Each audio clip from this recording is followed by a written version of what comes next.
for the design, I do on sketching and start my work, but the whole process, I will more focus on choosing the material, and the second thing is how to match the color, because our jewelry is to match with the new series of Cheetah. So I have two designs. The first design is for woman, which is the face veil and the necklace. So the color in gold plated with the crystal in transparent and white color, which also combine in the beige color. So for the man design, it's totally different from the woman one.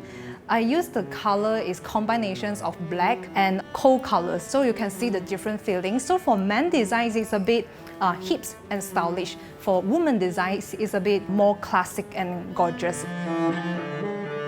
For the whole process, I'm using Procreate, which is from iPad, and the time taken for me to proceed from the draft to the final design is almost 1 week time. And after that, I'm using stainless steel to do my design because of the appearance and the color of the metal, which is darker than silver and other metal.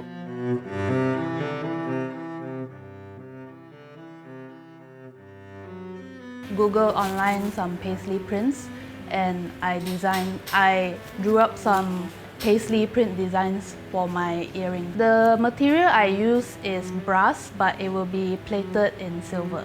So my process of making my earring is I draw out a few rough sketches, then I finalize the best design, and then I proceed to do a 3D model on my 3D model software, and then straight into the fabrication process.